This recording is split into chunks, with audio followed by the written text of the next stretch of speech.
It's an honor and a pleasure to be here today. I have two pieces that I want to share. The first one is in honor of this occasion, and it is sort of my, I call it a declaration. I am a poem. Off the tongue of a chaplift soothsayer with buck teeth chomping at the bit to tell you that ink spills like oil by the hand that put it there. Don't make your page an ocean and mine the congressman's daughter's trust fund when both pages are filled by the same crude inspiration. Do not paint my passion and my impact as popular, it is purpose. It is Roberta Flack vibrato and a Bob Dylan guitar riff, both soulful and socially relevant. You would not martyr your malcontent in Scottsboro 9, my significance, pushing people to consider someone else's words over mine and lock me in a category I cannot escape from. There is wisdom in collard green concertos, seasoned with fatback discernment, cured in the southern sun. I feel uncomfortable around you sometimes. Like a cherry orchard in the middle of a landfill, right with the realization of how bad this world can be when so many want the attention, but so few want to claim the responsibility but me. I understand I am much like the first woman promoted to a cashier and those 5 students who didn't understand what was going to happen when they arrived here, like 400 students marching to the president's lawn, not knowing if their impact was going to be met and understood.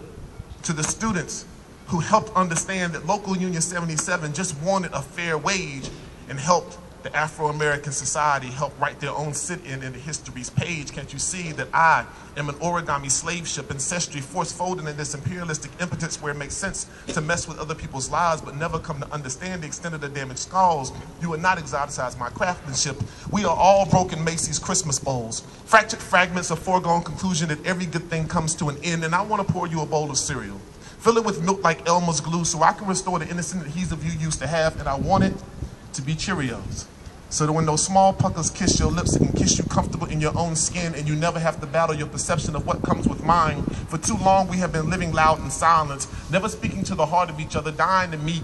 See, I want you to understand that this world will make us believe it's okay to just mess each other over, but I don't ever want to be infected with malice, and I don't want to believe there's something hidden inside of you against me. So I find myself finding reasons to excuse my disgust, and I swallow back my pride so I don't birth any conflict. But now I think that I've had enough.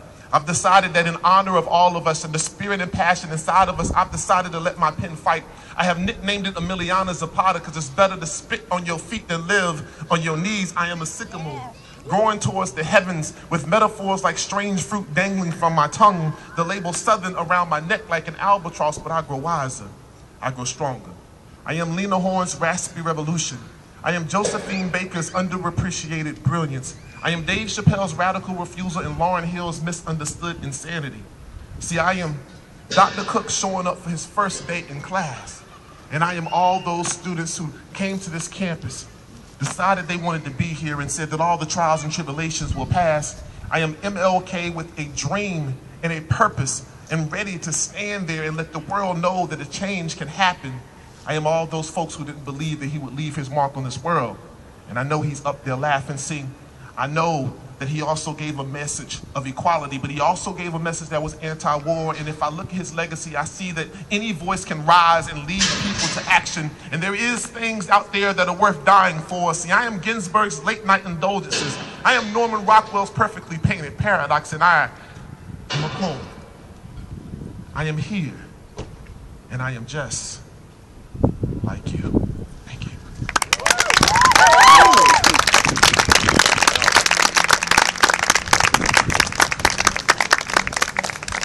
And when I think of the spirit of activism and action, I think that one of the beautiful things about being here right now is seeing all of the different people who are here, all the different backgrounds, all the different understandings, all the different things that are present in this moment, and you're all here collected. And I think that when we think about that there's something about recognizing how powerful and strong that can be, but also to understand that there are folks who are afraid of that. Not that, are afraid of it because they don't understand, they aren't ready to handle the power of that. Because this kind of collectivity and union kind of happens over the shoulder of apathy and ignorance and all of the oppressions that are out there. It's like this guilty conscience that kind of hangs over it. And it's interesting because I found out that there is a fear, there's a name for that fear, and it's Sciaphobia. See, Sciaphobia is a fear of shadows. Right? It can come from external events or a traumatizing experience at a young age. The symptoms vary depending upon the person's level of fear. They can include extreme anxiety, dread, and anything associated with panic like shortness of breath, irregular heartbeat, sweating, nausea, gunshots, defamation, tire irons, cover-ups, vehicular homicide, racial profiling, righteous indignation. Sciaphobia is often introduced by someone who has their own fear of shadows. It can be generational or the result of observed behavior. It can be propagandized and used for better political positioning. It can be litigated and used to fill prison cells. It can be legislated and used to build soapboxes on the back of the working class or on the shoulders of middle class idealism. See, Sciaphobia is related to anxiety over the source of the shadow. See, is it what lurks over the light of the torch that Lady Liberty holds, the oppressed that she has turned her back on, growing more fed up over her shoulder, or is it the fear over those that we have made hate us? Monsters manufactured by media, rhetoric, and militarized action, but don't be fooled by the names that they cast to make you feel like they should never be noticed.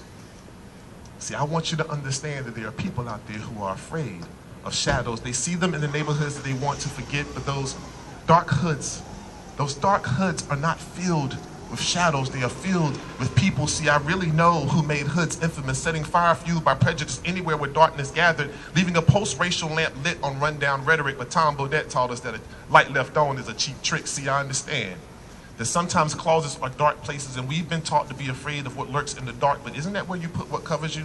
When it become a place to put what you want to cover up, see, dear conservative fundamentalists, the light that you hold so piously to cast shadows that you place in closets. And no, not the same-sex couples that you ran to the polls to deny by passing Amendment 1, the indiscretions you don't want anyone to know about. So please be honest about why you don't want that door open. See, there is something called shadow boxing.